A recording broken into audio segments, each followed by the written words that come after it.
It's okay to not know what to do. So I read the script and knew I had to do it.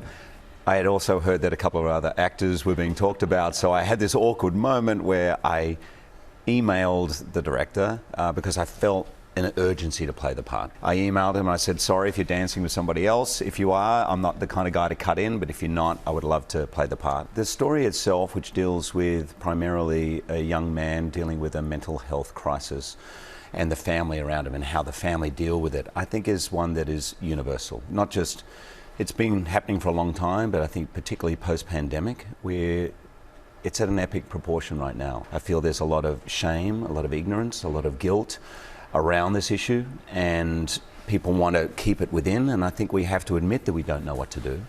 I think we have to admit that we don't always have the answers, and as there's a line in the movie, that love is not always enough in these situations. And so hopefully the movie will spark those conversations and get some real help to people who need it, because a lot of people are worrying alone, and we shouldn't do that. We should not allow that to happen. Let's give everybody a look. Answer me! I can't deal with it. Don't understand what that means. You can't deal with what? Living. I can't deal with living, and it's your fault. No pain deeper for a parent than when a child is in trouble. Yeah, I think it's almost unbearable for parents, and it's so hard to know what to do.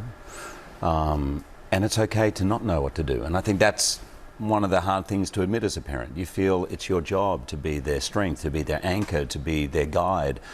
And there's so much doubt. Is this just a phase they're going through? Or is this something long term? Should I push? Should I pull back?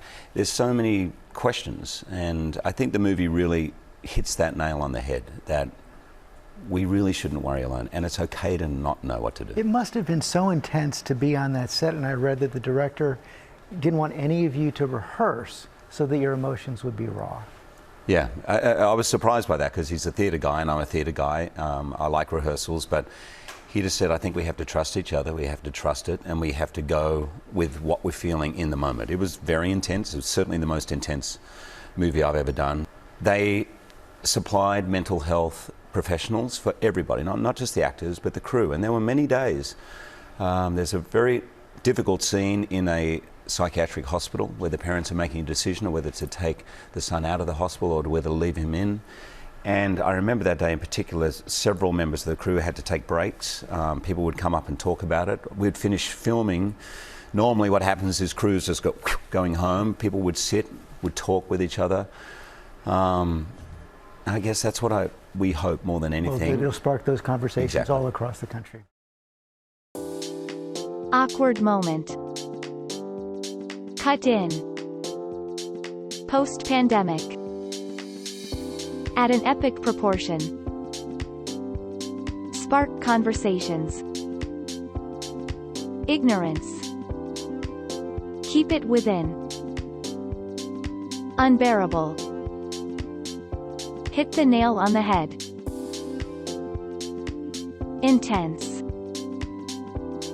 Psychiatric hospital.